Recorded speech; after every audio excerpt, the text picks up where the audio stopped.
This episode is brought to you by DistroKid.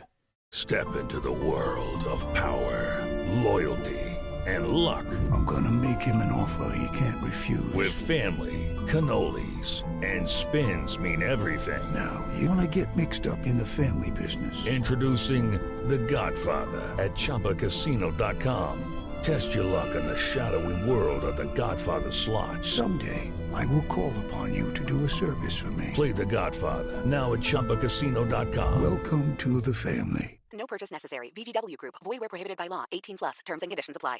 I didn't want you in my mind, but here you are again. Hey everybody. Today I'm joined by guests Alan Thomas and Stephen Rutherford of the Little Rock, Arkansas dance rock duo, Joan. Together we break down the writing, recording, and inspiration behind the fan favorite song, Want You Back, taken from their 2020 EP, Cloudy. A dance rock duo from Little Rock, you say? Intriguing is the first word that came to my mind, and yes, I came in with lots of questions. Alan and Stephen are the real deal. They are meticulous about their craft, and it shows. Want You Back is chock full of hooks, reminiscent of all those great 80s dance pop records, mixed with a 90s flair, and blended with the contemporary production of today. The song is an age-old dilemma, the question of should I or shouldn't I? In this case, relating to a relationship that you just can't stop. Or maybe you don't want to stop. The magnetism that draws you to the other person is so strong that it takes over any rational decision making. The guys were very complimentary when talking about producer Andy Seltzer, with whom they credit with really driving things home with this song. So for all this and a guitar that sounds like a ukulele, stick around. Hey, hey, have you heard? Krista makes a podcast. Hey, hey, have you heard? Krista makes a podcast. Hey, hey, have you heard? Krista makes a podcast. Hey, hey, have you heard? Krista makes a podcast. Well, the first thing I have to ask, I've been thinking about this for days now, a dance rock duo from Little Rock. Talk to me about that a little bit. That is very, very interesting. You don't know of a bunch of dance rock duos coming out of Little Rock? You guys may be the first. I love it though. I've been to Little Rock. It's not the first thing I would think of when I think of Little Rock, Arkansas. But talk to me a little bit about your humble beginnings. I guess you guys formed in 2017, and what was that like trying to cut your teeth in the Little Rock scene? Man, it's both like a huge blessing and also a slight curse, I guess. The blessing part is we are not necessarily a big fish, but a bigger fish in a smaller pond. There's just like not a lot of. It's more like a puddle. Yeah, like a puddle. Yes, pond's generous, which ponds can be pretty small. But it's like it's just not known as like a music town. People that do music here would say that's false, but it's not true. I mean, it's there's not commercial music here. You don't have a lot of bands that are like actively full-time musicians or full-time artists working and touring and traveling from here, making like a viable living where that's all they do. They're not having to supplement a lot. And so we've been really fortunate. Our team is largely international. Our manager's in London, our lawyers between London and LA, of course, like every lawyer, but and then like our booking agencies, New York or LA, it's like all over. So it's been really cool in that way. The I guess the curse part of it is that we don't really have a creative hub community here like you would in Nashville or LA or New York, where it's like if we wanted to do 2-a-day writes with 15 other artists, we've got to go to those cities to do that or do it online. So, but I mean, when we're home, we're really home and we're anchored here. We have this studio. It's a really easy cost of living here, like just normal practical things. It's awesome. We really love Little Rock. Yeah. And great location for touring too. I mean, it's right in the center of you can pretty much get anywhere pretty quick. So, yeah. You guys kind of summed up what I feel about Gainesville, Florida, where my band's from. We were kind of the bigger fish in the small pond. And I've often said, and I kind of feel the same about you guys. You might have been swallowed up in Los Angeles or New York or Chicago or something. And you were kind of the bigger fish there. I don't know if I was an A&R person at a label or something and something came across my desk from Little Rock after I've had, 100 things from LA bands that day, I would certainly pay attention to it. And, I really really focus in, as you're going to see here in a moment, on the song here on the show. And I rarely ask about influences, but again, I got to ask where you guys are from. You're a little younger. You started in 2017, a little younger than me, certainly. But what were some of your influences musically that you feel translates across? Because I'm hearing a lot of things, and I'm really curious. No, I'd be curious to hear what you're hearing too. I always say, like, I grew up on my dad's radio, my mom's radio. Of course, this is like 90s when radio was, still like a huge core part of, the music industry. So my mom, it was like pop country and like Guns N' Roses. So it was like her 80s, like her 80s more like, she grew up in a pretty very Baptist background. So it was like Guns N' Roses and that kind of stuff was like taboo. So she, immediately out of school, she started listening to all this stuff she wasn't supposed to. But and then my dad was like, Prince was his absolute hero, peak hero. Mm-hmm. And so I grew up with this kind of dichotomy of like pop country, pop rock, and then like 80s, 90s pop, like Bryan Adams, Prince, Peter Gabriel, like that kind of stuff, Michael Jackson. And so for us, one of the things we always say is like, it all was like top 40 pop. So that was kind of the crux of all of it altogether, was we just love pop music. Stevens was a little different, but yeah, I grew up listening to either AC/DC or Metallica or Creed. That was our holy trinity right there. That's right. Okay.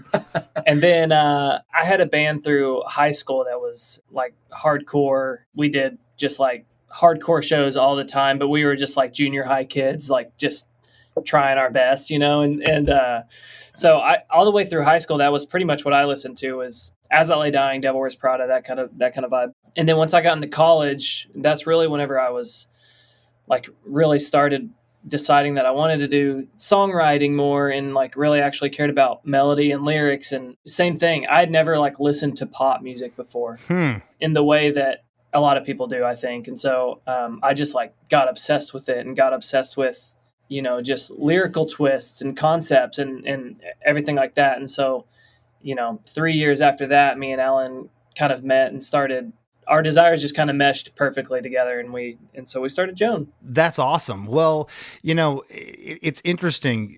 I hear a very 90s approach here. Yep. It's got a 90s dance thing. I do hear the 80s in some of the melodies and instrumentation, but the first thing, for like 2 days, and I listened to this song 30, 40 times, and I just go line Thank you by for those line. streams, my guy.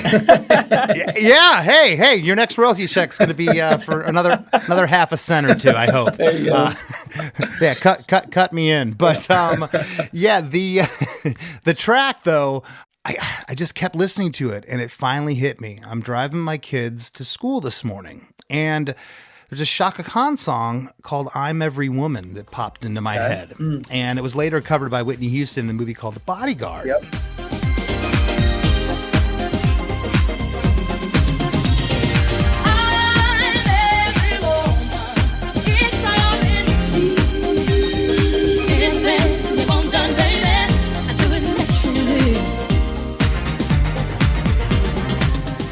I went and looked up that song, and your C minor, your song's kind of built around theirs is a C minor seventh, but I heard a lot of the same things. I'm just wondering, like, were you pulling from that time period? And it sounds like you kind of were, at least, Alan, with your mom. She was listening to pop and Prince, and your dad was, I guess, and this different stuff. But I was just sitting here going, wow, this is really interesting. You know, a couple of younger guys from Little Rock, and wow, what a different sound. Thanks, man. Well, yes, we tend to hone in on, like he said, lyrical concepts, song concepts. We're all about the song. And so we get pretty laser focused on, okay, if we have an initial idea about a song, whether it's a melody or a melody and a little track idea, however it starts, it usually starts with melody. We kind of go all in on what we feel like that one song needs, kind of all other things be damned a little bit. So like, if this song feels like a house song, like a 90s house song, then we're finding the best 90s house elements to intertwine with hopefully a more modernized version of that. And then it's probably a culmination of, like you said, like the things you hear that I mentioned, like the 80s stuff, which bled into the 90s. I think there was definitely like a distinct moment in pop history where, and it happens now, it's just quicker because for whatever reason, it's like you have little, not even decades anymore. It's like little like 2-year chunks of like reviving, like the 90s thing happened, the 90s house thing happened. And then it became like, it was like club music and kind of housey, upbeat hi-hat, 4 on the floor on the kick, 2 and 4 on the snare kind of thing.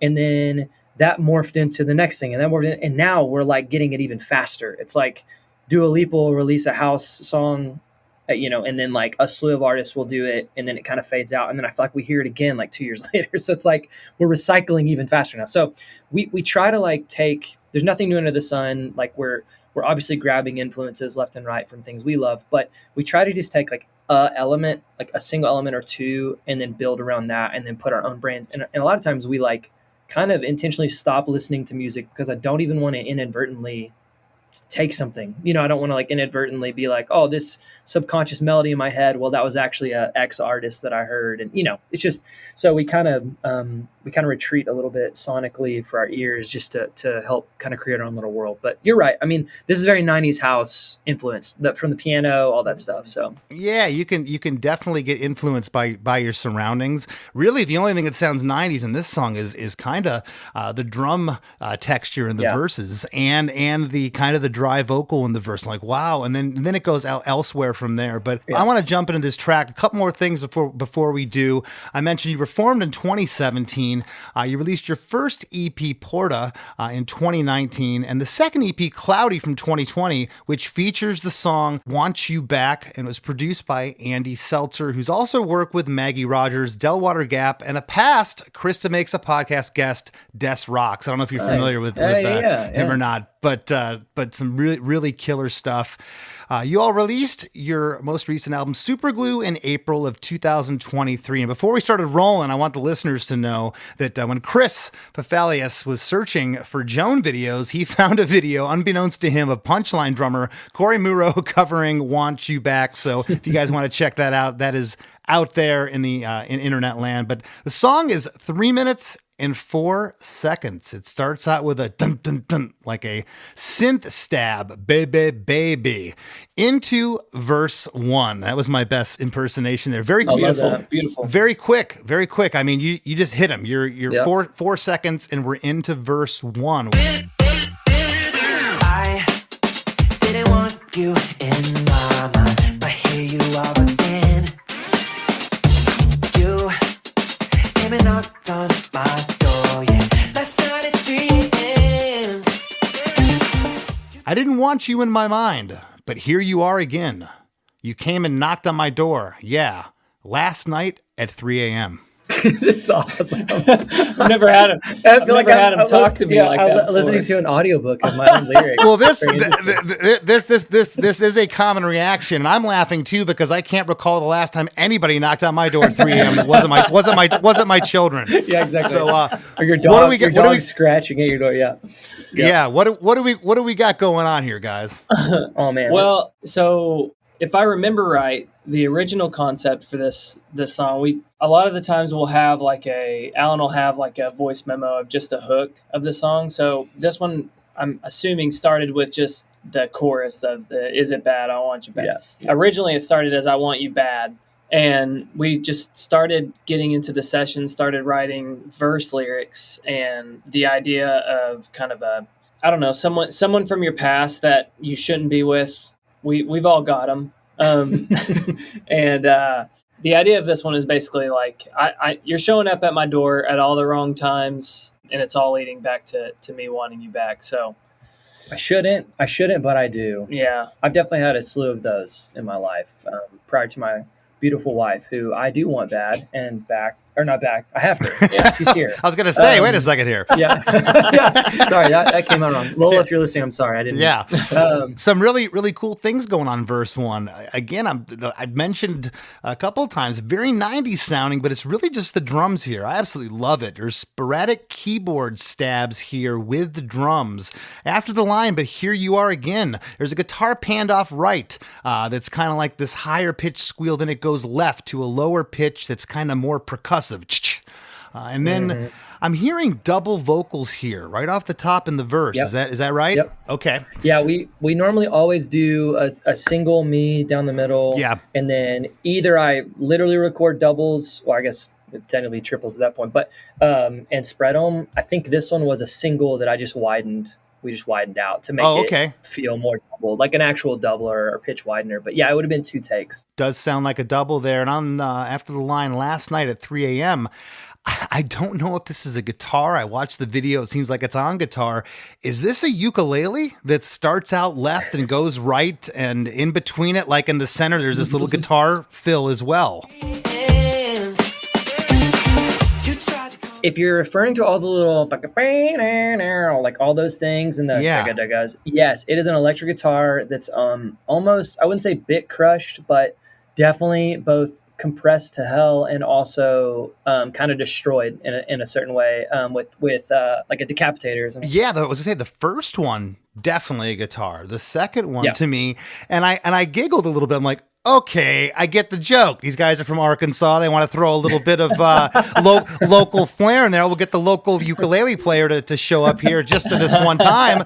But I get fooled sometimes on my own show here. That is a guitar. Really interesting sound. Yeah, that's a guitar. There is a synth that comes in that kind of follows the snare and kick pattern. That's a tone, and I think it's on the 6, like the 6 scale degree. It's going gut. That's a synth. Other than that, literally the verses, and we actually brought up the session earlier just to like refresh ourselves, but it's drums, bass, vocal, a harmony, the synth little rhythm thing, and then this guitar. And I'm 99% sure that's all that's going on in the verse. Okay. Well, that's awesome. I'm gonna ask you, when you're in there and you're building these sounds, are you going straight in with the sound? Or are you able to manipulate it thereafter? I mean, you lay down a sound. I mean, of course, if you just go a direct in, you can do whatever with it. But I guess, I've never really done dance or electronica stuff. I've messed around and recorded some things, but my fear, if I ever got into a project like this, is I would just keep searching for sounds. I would never be. I'm staring at my Korg Triton right here. This thing has 1 billion sounds. When I first got it, my wife would come in like 4 a.m. and go, "When are you coming to bed?" I'd just be up with this thing, just zoning out on sounds all night. But where are you like, hey, this is perfect for this? Do you guys know when to step back and leave it alone? That's the trick, is when to know. So this era, in particular, the Cloudy era, was our last era where we had an Andy or someone, a friend that's a producer, like help us polish and finish a song. So a lot of what you hear in the final track, we had a good chunk of it already produced out before it even hit Andy's hands. But he added, especially drum layers. He just beefed everything up so well and got a really good pre-mix before it went to our mixer. But yes, that is my lifelong struggle is I have too many sounds now. Like I have 1 million plugins, 1 million samples. I'm the guy that like in my algorithm, I'll get just an onslaught of new plugins and new samplers and all that stuff. And I'm just like, Steven, we can justify this one. Bye. Like, and then I use it 3 times and then I forget about it. And then like a year later, I'm like, oh, remember that plugin we bought for $8,000 or whatever. And so I've never spent that much. But this song in particular, if I remember correctly, we had basically what you hear in the verse was pretty close to day one demoing. Wow. Okay. Which we do pride ourselves on. We spend a little more time on the front end crafting as we write because we feel like that first day inspiration usually captures what we're going for. And we're like, and I mean this completely humbly, we're seasoned enough now in terms of how many reps we've done in songwriting and production and stuff that we can kind of trust our gut instincts pretty well at the beginning. Then less than now. Like then we needed an Andy to like come and help us take it over the finish line.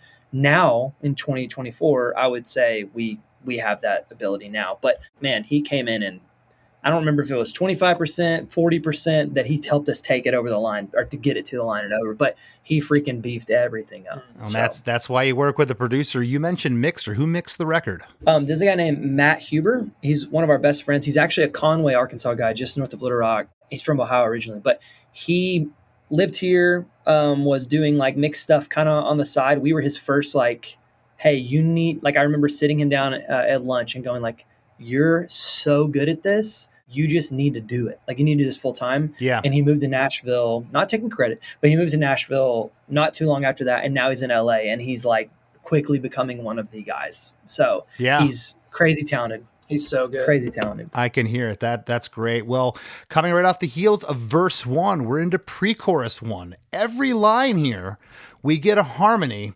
except the line, I thought you needed time anyway. If it's there, it's really tucked. The second pre-chorus, you can hear all the backing vocals, but it's really interesting on that one line. I thought you needed time away. I don't know why on that one line it doesn't sound as loud as the other 5 lines here.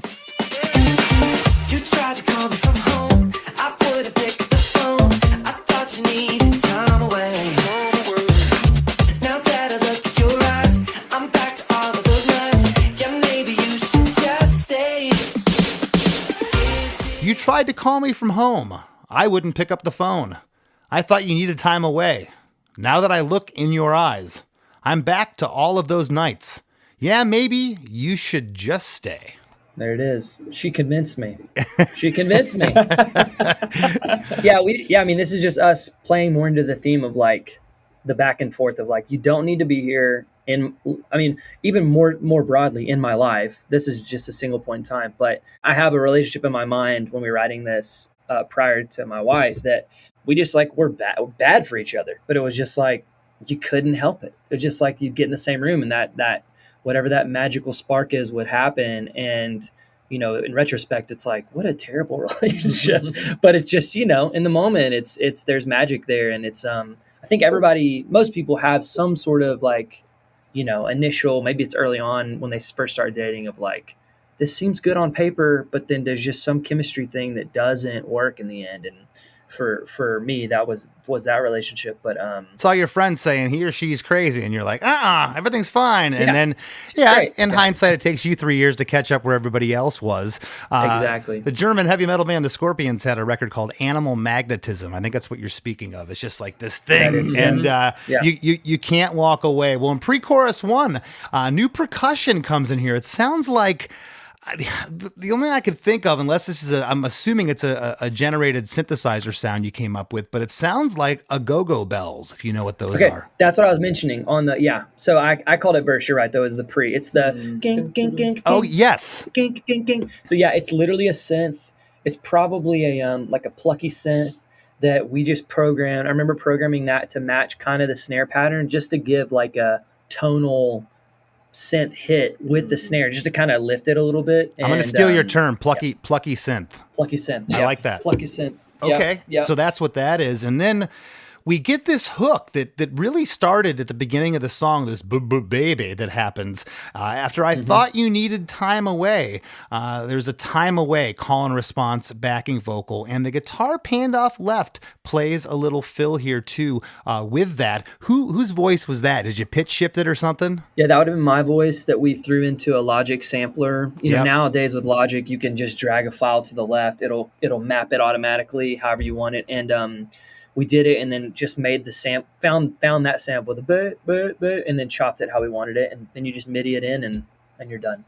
Okay. It's very fast. It's a lot faster than does it for you. It just does it for you. Yeah. If I'm going to go record myself, I'm in a 3-piece punk band with a horn section. So I go in, I dial my guitar tone up, and that sounds awesome. That's what it's going to be. When it goes to mixing, maybe a little compression, whatever little top they're going to put on it or whatever, and that's it. And I go back to, how are you satisfied? How did you know, okay, this is the baby sound. This is what it is. I don't need to, because I'm telling you, I'd be messing around with it more. I'd be tweaking it further, and, then Steven would come in at 4 a.m. and go, dude, it's done. Stop. And then the other fear is you come back at 10 o'clock the next morning, the next day with fresh ears, and you go, man, I tweaked this thing to death. And you go back to the original thing 6 hours prior to you spending all night, and that was actually better. I feel like 60% of our time is tweaking. Yeah. Maybe more. Maybe more. And then the other probably 25% is questioning if it's the right move or not. and then I'm gonna a 10%. I don't even know how many percentages we're at now, but of an existential. Am I supposed to be doing this with my life? But you check your bank account and you're like, is that check gonna come? Yeah. And then my wife calls and says it's time for dinner. So Yeah. it's, Okay.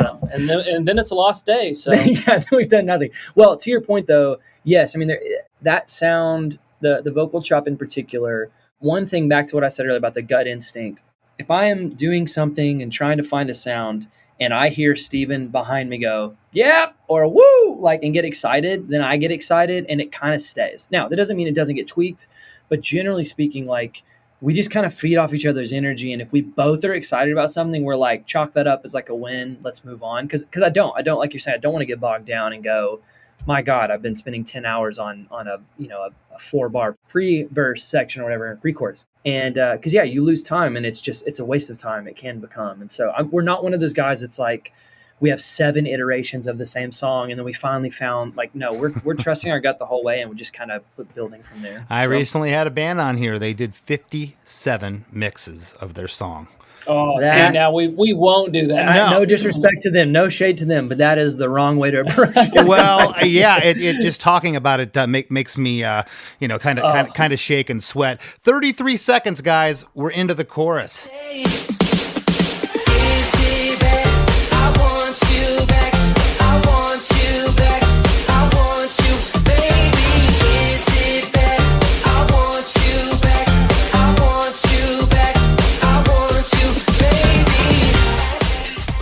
I say this as a commendable thing. It's good. The lyric here is simple. It's a dance song. It's got to be. You want it to hit him over the head. Yep. The lyric is, Yep. Is it bad? I want you back. I want you back. I want you, baby. Is it bad? I want you back. I want you back. I want you, baby. And you guys are laughing at me again, but hey, that's the lyric. I'm touched. No, We get. I'm listening to you speak our simple lyrics, and I'm like, wow, this song is not very deep. Go ahead. No, this part definitely isn't deep when you read it back, but the part is awesome. We get harmonies on each of the lines here, nice and loud. And do programmed drums take over here to the acoustic drums? Yeah, so this song is mostly drum loops and samples that we've just like affected and beefed up. And again, with Andy, I think the snare, I was telling him when we were listening to it earlier, the snare that comes in on the chorus, the ba ba da ba da ba da, like the fill, and then the main snare at that point is like, I think it's either a Lesis or Roland SP12. It's like a pretty iconic sample that was used a lot in like New Jack Swing, kind of Teddy Riley era stuff, and just you cannot deny that smacky like transient hit. And I think Andy added that, and we were just like, yep, that's it. That lifted the chorus perfectly. So. I don't know if anybody's ever mentioned New Jack Swing on here. Maybe Chris and I, my producer, have talked about it. That was early 90s for everybody listening, kind of a offshoot of hip hop. Yep. But there's a high synth part that comes in here off the top, along with an awesome staccato electric piano part panned off to the left. It's just driving. There's some low piano chords moving with the chord changes. And there's also a computer sounding synth running underneath as well. Bass guitar is thumping here, but is that still the electronic bass, correct? Yeah. I think this was all synth basses. All synth bass. Okay. Yeah. It sounds great. Not really sure what the guitars are doing here, or if they're even here. Are they moving along with the chord changes? So yeah, the chorus, you hit it on the head with the piano part, which in fact, I'm pretty sure is it's an Korg M1 house piano. Okay. So the precursor to your Triton. Yeah. Which we have the whole Korg, like soft synth sample bank or whatever. Mm-hmm. And my dad has a Triton Extreme that I love, but as you know, it takes up a lot of real estate. So it's like, it certainly does. I already have my big Arturia keyboard under here. So I'm like, I don't need 3 more keyboards in here. So the M1 was all over our first like 2-3 years of being a band. I feel like yeah, we made it to pretty much every song. And that's because, you know, a lot of new synths are taking old synthesis tactics or old samples and like trying to modernize them. Like, why don't we just go to the original thing and just make it our own thing? It makes sense to me. But to answer your question, I'm trying to remember what the guitars are on that. I think it's is it the oh yes. There is an octave kind of middle of the neck on my Strat that's a little crunchy again. Would that be mimicking that piano staccato part? Yeah. Yes, Okay. yeah, but it's only on it goes literally the melody I think is, I don't remember what key we're in, but one dun, and then it goes dun to the 7. To the 7. On that one on that one chord resolve, and then it goes right back up.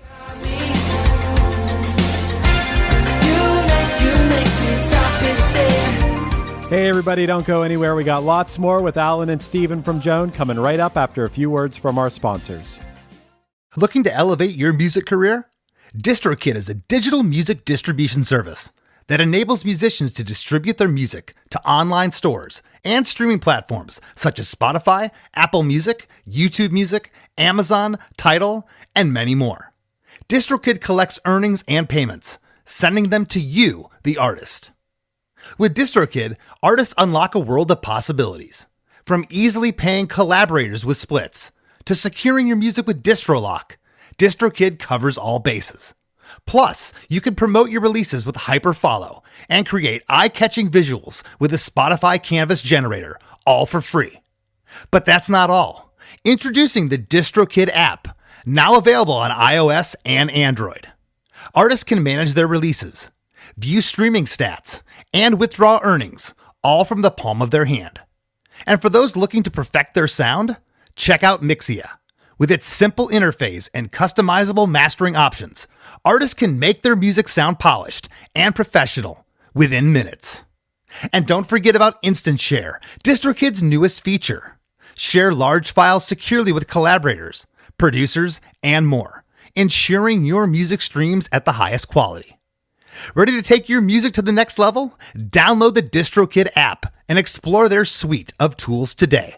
Plus, listeners can enjoy 30% off their first year by visiting distrokid.com/VIP/DeMakes.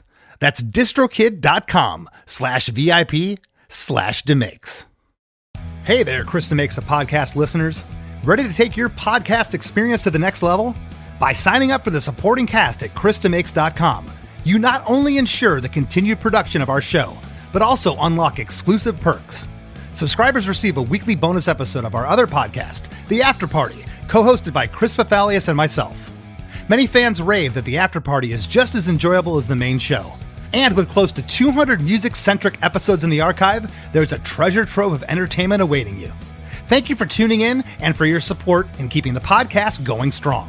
Join us at chrisdemakes.com and let's keep the fun conversations going.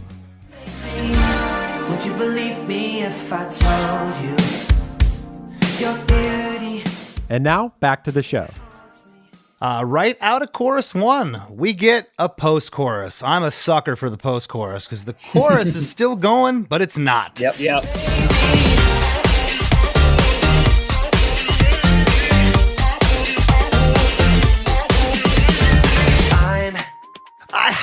I listened to this so many times, this part, probably 80 times, you guys. What are you saying? Is it Ebby, baby?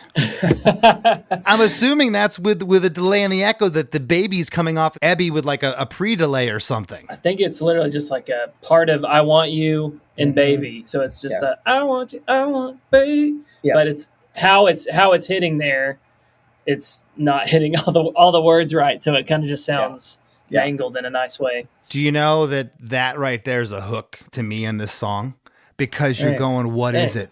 Don't you love those songs we grew up with? You didn't know what the lyric was, and you kept listening to it. It was a mystery. And, now we have Google that can sometimes solve it for us. I've gotten a lot of bad Google lyrics as well. But I love this post-chorus. That staccato piano part is louder here in the mix. And I asked again, is there guitar on this part too? I think you answered my question. I think that octave is with that. That stays. Yeah, that stays there. And I can't remember if it was on chorus 1. We'll get there, but it may be introduced on second chorus. There's an orc, same, I think M1 or Triton orc hit, like the that's playing the same thing. I can't remember if it's this chorus or the next one, but that's another element that adds in. Yeah, I want to say that was this chorus 1, what you just mentioned, but we'll continue on here. Verse 2 comes right off of that 4-bar post-chorus. I'm on a flight to London, I hope that I see you there.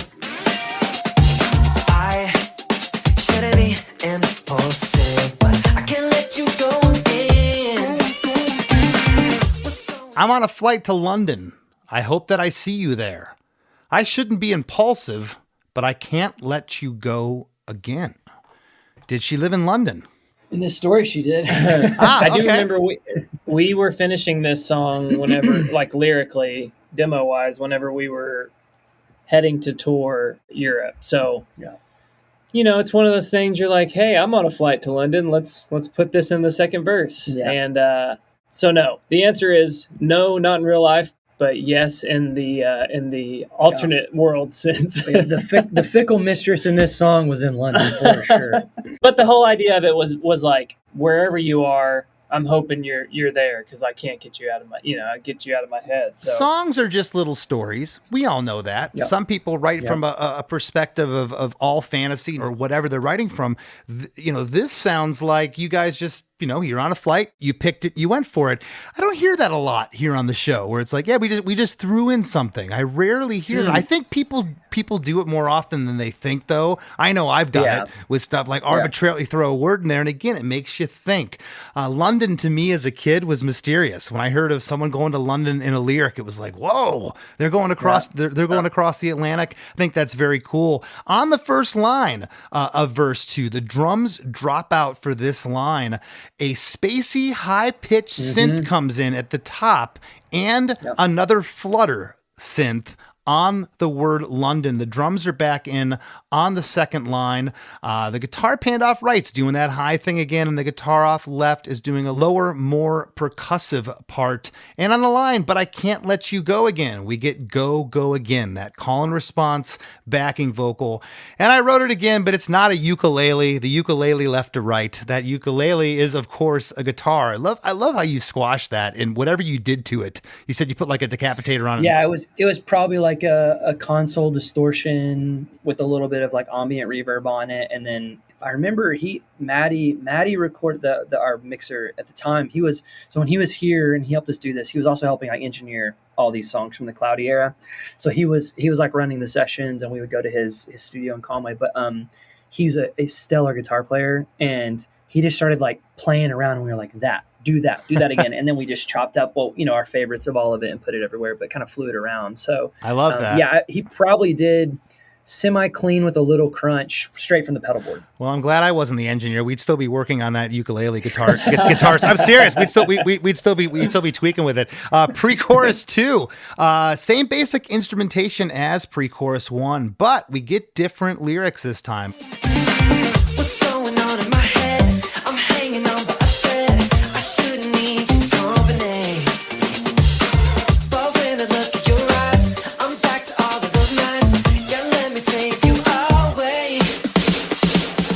What's going on in my head? I'm hanging on by a thread. I shouldn't need your company, but when I look at your eyes, I'm back to all of those nights. Yeah, let me take you away. We try when we're writing to like harken back, like always getting back to the chorus idea, just so there's like a common theme. And then usually, when you get to a bridge, maybe it shifts a little bit or takes a little bit of a turn. But we try to like narratively write where kind of A, B, what'd you say? I guess A, B, C, B kind of thing. You're always going back to that second, that B section or the chorus or whatever. So yeah, we're just like furthering the story. And I'm assuming pre-chorus 2 had different lyrics because you just said further in the story, you wanted to have more information here, not repeat the same lyrics.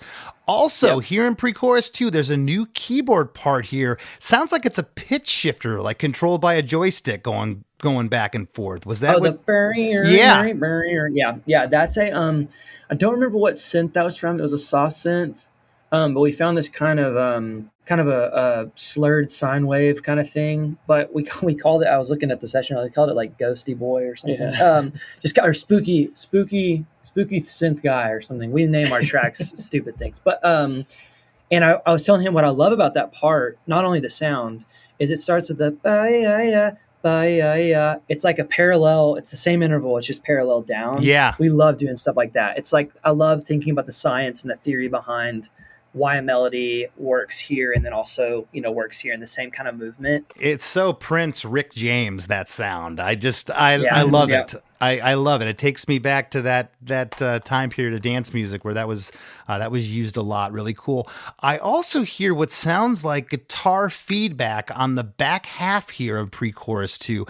But with everything that's going on with the synths and the delays, I had something recently. I was in a session. I don't know if you guys have ever done this, and I'm wondering, I'm saying to myself, okay, there's no high-pitched guitar part.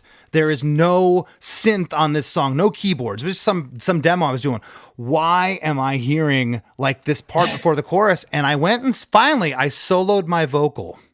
And the delay treatment on it, I got this high-pitched weird thing that was hitting the guitars when the chorus would come on the downbeat. Have you ever found that happening? And that might be what I'm hearing here.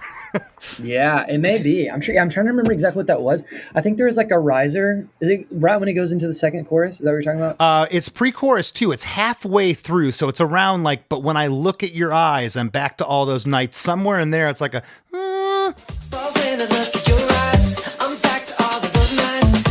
Sounds like a feedback from a guitar. There was a moment when we were diving in on the session that I noticed, I think Andy did this. He put 2 vocal chops in the same spot, and they kind of play off each other, but kind of don't. And they're side chained to the kick. So like every time the kick hits, they kind of duck and rise in volume over it. So it may be one of those things where there's like 2 things happening at once and like a harmonic frequency or something. Yeah. All right. Well, on pre-chorus 2, everything's harmonized here. And on what would be the third line, which in pre-chorus 1, that line was, I thought you needed time away. Here it would be, I should need your company. And I hear that harmony there loud, much like the other one. So it's just interesting in pre-chorus 1.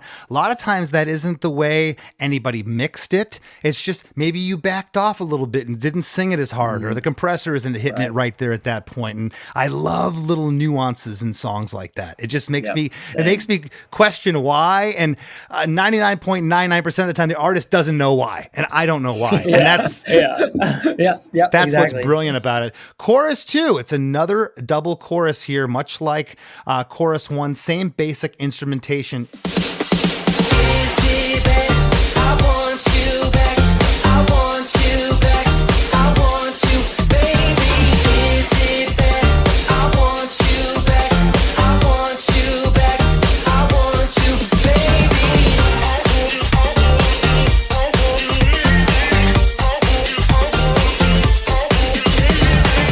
Is it bad? I want you back. I want you back. I want you, baby. Is it bad? I want you back. I want you back. I want you, baby. Harmonize vocals on everything there in chorus 2. And then we get another 4-bar post-chorus heading into quite possibly my favorite part of the song. The whole thing's catchy from the get-go. It does not let up. This bridge is awesome.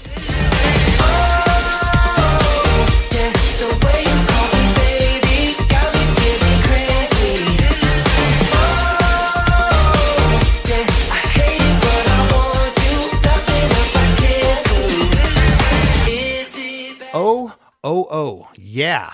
The way you called me baby got me feeling crazy. Oh, yeah. I hate it, but I want you. Nothing else I can do. We get harmonies on each of the lines there. What's happening here? Great part. Thank you. This isn't our deepest song we've written. That's for sure. But a lot of O's and babies. Hey, let me stop you there. And I've never really addressed that too much on the show. We don't know why our certain songs resonate with our fans. We don't know why they become hits. We don't know why. I don't know why I love certain bands in my collection. I go, why didn't anybody else get this? This band should have been a million seller. Yeah, right. Sometimes the lyric has to be hit you over the head, especially for what you guys are doing. If I hear this in a club, I want to hear that refrain. I want to hear something I can sing by chorus too. 100%. I don't want to be searching for lyrics. Totally. Right. Well, and when the song calls for it, we definitely write songs in a deep conceptual way if we need to. But I think above all, we look for what the song is needing, what serves the song best. And just coming back to the simple but like powerful idea of just literally wanting that person back. It's sometimes it's harder to do that than it is to like try to write a really complicated, lyric, because it almost feels like it's going backwards a little bit. But like for this song, we just kept going back to it. And we just like, it feels good, and we need to just keep trucking with it. So we kind of subscribe to the Max Martin. He would call it, I think, like melodic math. There's a great story, and there may be video of it or like documented video of when he was working on Britney Spears' "Hit Me Baby One More Time" record, and they're talking about the lyric, and they pitch it to her or whatever. And these are Swedish guys that like English is not their first language, and they're writing these in massively, hit hooky songs. And they say like, it gets to that part of the chorus and it's like, "Hit me baby one more time." And she's like, we can't say that. That sounds like you're like abusing, whatever. And it's like, no. We mean like this, call me back. Yeah. Like call me back, like hit me up. And he's like, well, you're not saying that, you're saying hit me. And so, but it was the way it sounded in the phrase. Hit me up didn't work. The up changed so a lot of times in the same way, we have a natural bent to, if a certain syllable, a certain vowel shape, a certain mouth shape feels best, if a phrase feels better to hold out a vowel longer, and like we kind of hear it that way, and then we'll fit words. Sometimes we'll fit words to fit that. So it's almost like we have the melody and the sound of the melody and how it should come out before we even have the concept or the lyric, and then we morph the lyric to fit that. This is probably one of those things where we had the it's like just a da da da whatever, just mumbling.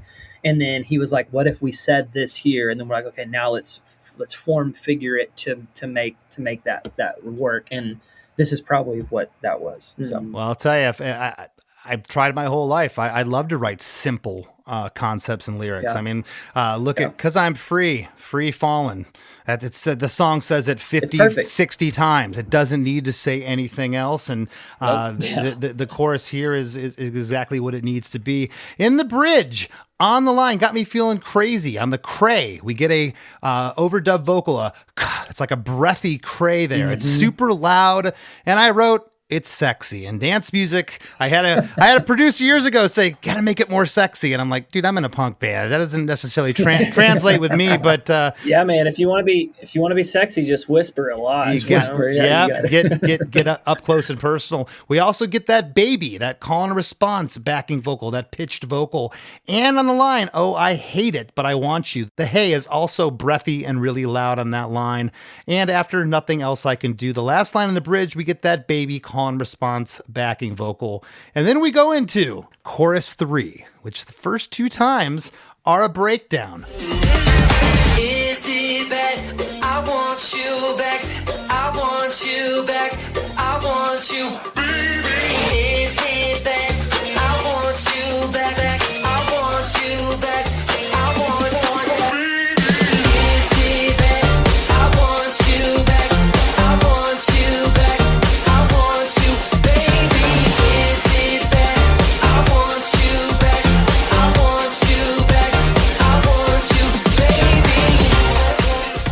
We get all the same lyrics here. The first time is just octave guitar panned off left. Yep. I love it. It's playing a very staccato driving part. This part is very reminiscent. It's the only part of the song that sounds...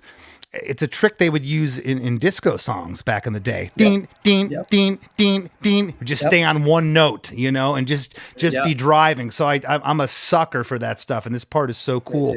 Those synth bells panned off right and the bass guitar in the first time. Second time through, we hear the snare and hand claps. Sounds like a tambourine and some other percussion and synth stabs. And I wrote here in my notes, guys, there's a lot going on here. There may be more, you guys are kind of throwing the kitchen sink in. And then we get a big baby before we're in for a full round of choruses, full production in, harmony vocals and all, followed by, now we get the 8-bar post-chorus, not 4. It warrants itself to do it 8 here. Before we go into one of the coolest things in a song I've heard in a while, you take the bridge and you come back, because that was my favorite part of the song.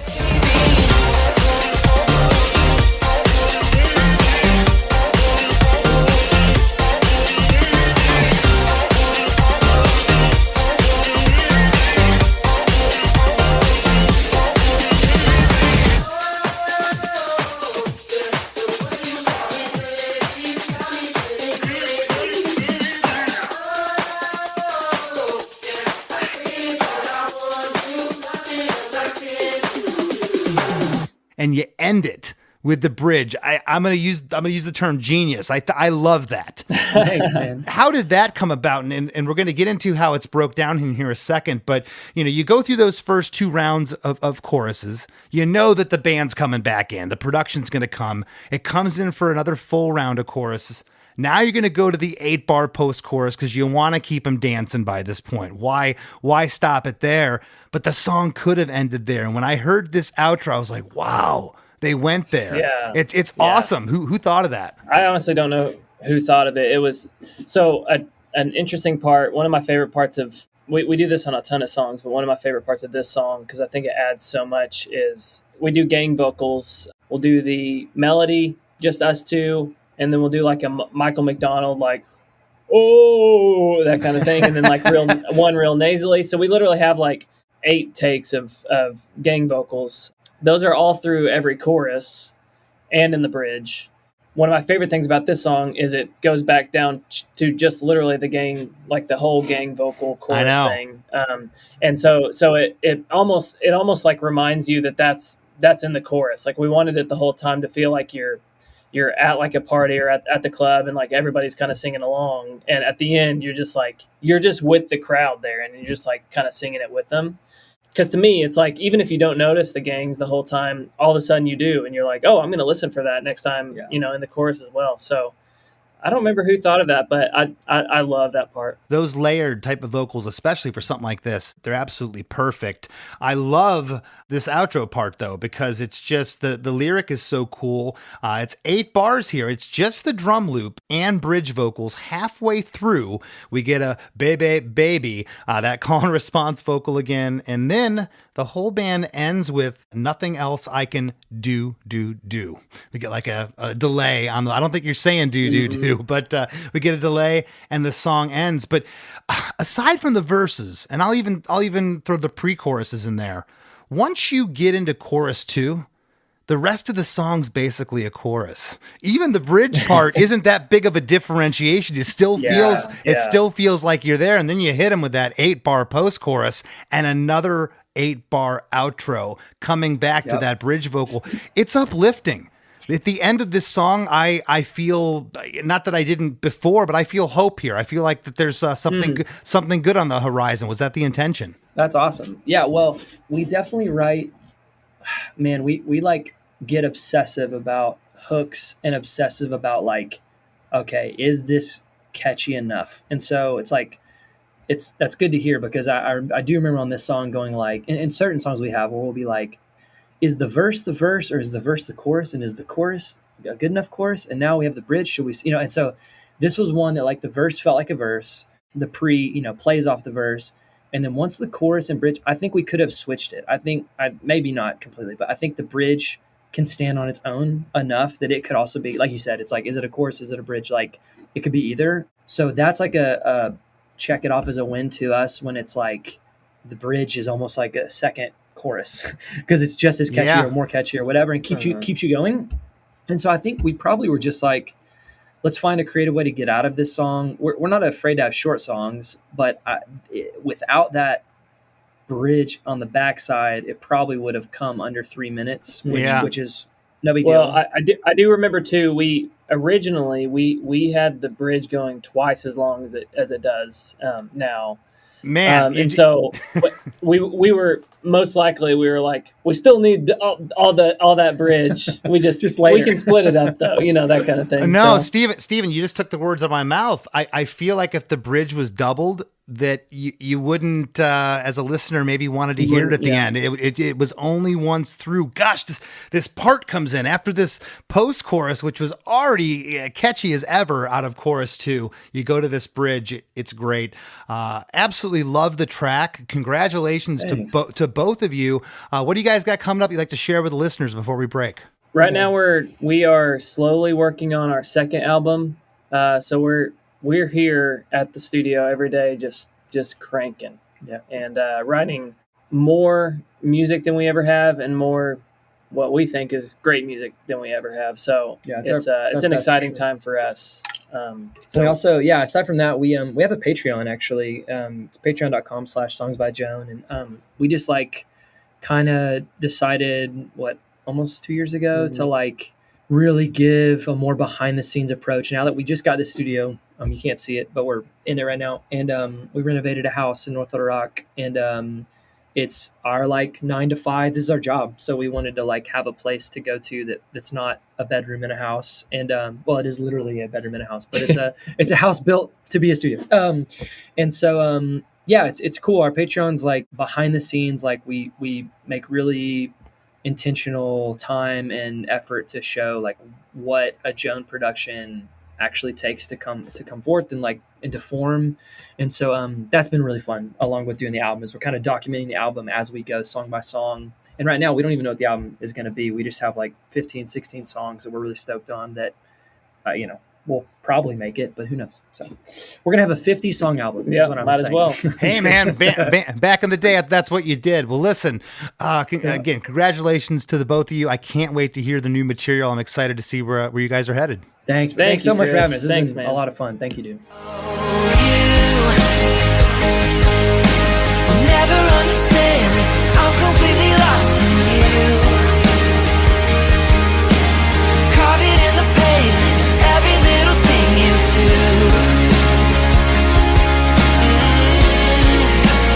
Oh, it's you. Flower in my garden. Hey everybody, I hope you enjoyed that episode with Stephen and Alan from Joan. The song you're hearing underneath me right now is Super Glue. If you're new to Joan, just dig into that catalog. They have so many great songs. They're one of my favorites. And don't go anywhere. We got lots more Chris DeMakes a Podcast coming right up after a few words from our sponsors. Hello, it is Ryan, and we could all use an extra bright spot in our day, couldn't we? Just to make up for things like sitting in traffic, doing the dishes, counting your steps, all the mundane stuff. That is why I'm such a big fan of Chumba Casino. Chumba Casino has all your favorite social casino-style games that you can play for free anytime, anywhere with daily bonuses. That should brighten your day a little. Actually, a lot. So sign up now at ChumbaCasino.com. That's ChumbaCasino.com. No purchase necessary. VGW Group. Void where prohibited by law. See terms and conditions. 18+. Hey friends, have you been loving Chris DeMakes a Podcast? Well, spread the love by leaving a 5-star review on Apple Podcasts and Spotify. Don't hesitate to share what you enjoy about the show in an actual written review on Apple Podcasts. Not only does it help more people discover us, but we often read reviews in the wrap segment of the show. It's a quick, cost-free way to support us and takes just a minute of your time. Your reviews mean the world to us and help us keep the podcast thriving. Thank you for being a listener, and thank you for being a friend. As we near the end of the show, here's a band you might not know. Welcome to this week's Band You Might Not Know. If you'd like your band to be considered for Chris DeMakes a Podcast, email your best song via MP3 only and a short bio to bandyoumightnotknow@gmail.com. This week's featured artist is Vultures of Culture, a 5-piece alternative indie band from Detroit, combining energetic alt-rock, power pop, and classic heavy metal. You can find their music on all the streaming platforms. Here's a snippet of their song, Catch and Release. Where everything was alright, but you and some friend from Hollywood demon disease. Love is only a tease, and history is bound to repeat. Now was nothing, now was just a catch and release. Smile was just a reprise. Pity that I didn't see your sleeves before. Now things have changed. The Wrap with Chris and Chris. So Chris, it's really fun to hear you break down a song that's a little different than anything we've done. We've never done like a straight up pop dance song on the show before, have we? Well, I was thinking about that. We did New Song by Howard Jones, which was pretty much, and we've had, Local Natives, which was kind of electronica. We've done some stuff, but this one was interesting. These two guys are really... They're all about the synth, electronica sounds. There's a little bit of guitar, but this is all computer-based, computer-generated, and I told him straight up, if I were to make records like this, I would never leave the studio. I'd be tinkering I don't know how they say, hey, this is good enough. I would drive myself nuts. Well, I love what their answer to that was when Alan said that they feed off each other's energy. And he said that if he hears Steven go, woo, or yeah, or something like, he's like, that's it. And they move on. That's such a perfect way to go about figuring out if this is the right thing or not. If it makes your buddy, if it makes your songwriting partner go, woo, then you know you did something right. So I think that's a good strategy. Well, if you count the producer, that's 3 people. Yeah, 3 people are way less cooks in the kitchen than a lot of bands. And I think there's something to be said about that. You got your partner's just as excited. And I can go off our podcast here. I know when you're excited about something, when I am and what's going to work. And I love when they said that. That's awesome. Yeah, speaking of being excited, Chris, I was super excited for this song. I brought this one to the table because this song that you're talking about, I'm serious. This is like a classic among me and my Punchline bandmates. This song has been a staple in our van for years. And I just thought it was really, really cool to hear them talk about writing it. You couldn't ask for 2 nicer guys or more knowledgeable. Like these guys, every aspect of the song. These aren't 2 guys that just had like half an idea and went with some producer. These guys are producers themselves. Yeah. Not to take anything away from producer Andy Seltzer on the track, because both Steven and Alan admitted that he was a huge part of this. He really brought the tracks alive. But as you said, these guys know exactly what they're talking about. At some point, Steven had kind of walked back a little bit, saying, because they got a kick out of me reading the lyrics, as a lot of guests do here. But he's kind of walked back. He's like, yeah, this isn't our most deep song. I said, it doesn't have to be. No. And I don't think he was trying to be apologetic for their lyrics as much as like, hey, we have other stuff. But how many times have we seen, Chris, an artist break out on that one song, be it a novelty hit or something that's a little left to center, or it's a simple dumbed down idea that ends up being the hit? Why does it feel so good to sing the word baby? In recent years, my bands have tried to avoid using that word, but I'll tell you what, there's something about singing that word. It's sometimes hard to replace. I know in Less Than Jake, you don't do baby. I don't think you've ever done baby. We've definitely done it in Punchline many times. And we try to avoid it. Sometimes we try to avoid it so hard that sometimes we say maybe instead of baby. Like we find a way to use the word maybe. Just something about it's just so guttural and natural and feels so good. Maybe it's because we heard 1,000 Motown songs or songs forever, so it's just like in our heads or something. But you can't deny that it sounds great. It sounds great in this song. Yeah, it's in a million songs. If it's not broke, don't fix it. I love this song. I loved breaking this one down because, again, I heard so many different influences, and they even said at the top, well, we're kind of excited to hear what you think, because, again, they're a dance rock duo. I say this kind of laughing with a smiling face. They're a dance rock duo from Little Rock. Yeah, when they started naming them, I was like, whoa, this is not, Prince, yeah, I hear that, but pop country, Creed, Metallica, hardcore bands, I wasn't expecting any of that in the mix there, but it just goes to show you can take influences from anything and make something that sounds nothing like those influences. And Chris, I also thought it was so cool, speaking of that, they talked about, they find the elements that suit the song most. They said, if this song sounds like a 90s house song, we're going to find the sounds that they were using, maybe a more contemporary or modern sounding version of those sounds, but something in that ballpark.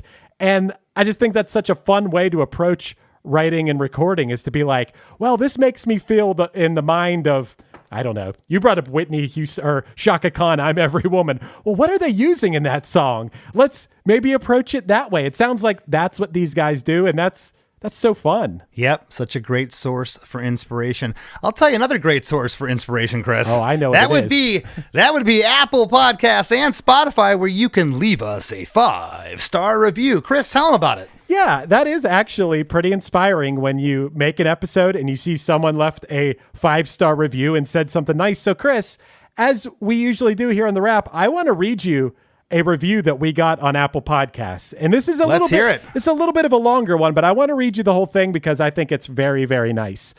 This one is titled Fall in Love Again. And it was from Andrea M327, who left us 5 stars. And this is what I'm assuming it was all one word, Andrea M. I'm assuming it's Andrea M. But this is what she said. Somehow I'm no longer a teenager, no longer a young adult. I woke up one day and I'm 40. I've seen Less Than Jake countless times amongst hundreds of other punk rock bands every weekend at the Rave, Summerfest, and Warped Tour in Milwaukee. I even worked security at Summerfest from 2003 through 2005 because it was the most cost-effective for me to work basically minimum wage and see all the bands I wanted. It was amazing. I loved closeness to the music and being with so many people that loved the music as much as I did. You could always find me in the pit or body surfing. I finished college and started my career in biomedical research, became a manager, became a wife, then a mother. My son was 6 weeks old at the time I went to the last Warped Tour in 2018.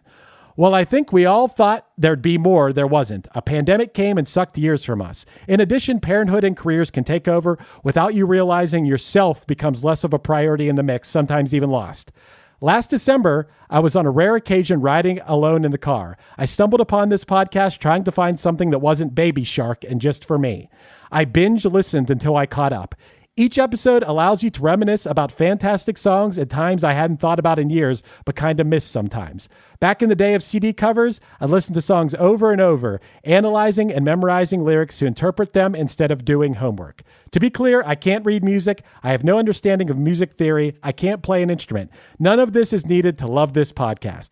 Chris and Chris work some sorcery to make you fall in love with the music all over again and bring it back to modern life. Love it. Thanks so much, guys. Wow. How is that for a review? I mean, we're just looking for the 5 stars. It's one button you got to click, and hey, we like the podcast. This is great. But I mean, that is above and beyond. Thank you. We'll make you fall in love with music again. We will work sorcery to make you fall in love with music again at Chris DeMakes a podcast. So, you sure you didn't slip that lady a couple dollars for that one, No. Chris? That was pretty awesome. Well, thank you so much for that review. It means a lot. Hit us up. Give us that 5-star review. We would love to have it. That keeps the lights on here at Chris DeMakes a podcast. And to each and every one of you listening, thank you so much. Want to thank this week's guests from Joan, Alan Thomas, and Stephen Rutherford. And we'll see you next week. Chris DeMakes a podcast producer, Chris Fafalius here. Do you enjoy music documentaries? I think I've watched every VH1 Behind the Music ever. Whether I was super familiar with the artist or not, I was always fascinated with the story. Well, that's what inspired me and my friends to create the Docu Podcast. I think I just invented that term. A band called Punchline, which, it's the story of the band that I've been in for like 70% of my life now. But we approach the story in a way that's relatable to anyone who's played in a band, or loved music, or experienced heartbreak, or struggled, or has just been on a Forrest Gump-like journey through life. I'm really proud of this pod, so if you're a Chris DeMakes a podcast or a One Hit Thunder fan, I think you'll love it. You can subscribe to a band called Punchline for free wherever you get your podcasts. Check it out. It would mean the world to me, and I think you'll love it. Hello, Tom May here, host of Future Friday. I've spent the last 15 years on the road with my band, The Menzingers, where I've met all kinds of wild and fascinating people. So I started a podcast. On Future Friday, I talk to fellow musicians about the moments that made them, their passions outside of music, and the curiosities that tie us all together. I've also talked to the likes of UFO researchers, magicians, soldiers, and documentary filmmakers, and I'm constantly searching for folks that can shape and change our view of the world. You can check out Future Friday wherever you like. It is Ryan here, and I have a question for you. What do you do when you win? Like, are you a fist pumper, a woohooer, a hand clapper, a high fiver? I kind of like the high five, but if you want to hone in on those winning moves, check out Chumba Casino. At ChumbaCasino.com, choose from hundreds of social casino-style games for your chance to redeem serious cash prizes. There are new game releases weekly, plus free daily bonuses, so don't wait. Start having the most fun ever at ChumbaCasino.com. No purchase necessary. VGW Group. Void where prohibited by law. See terms and conditions. 18+.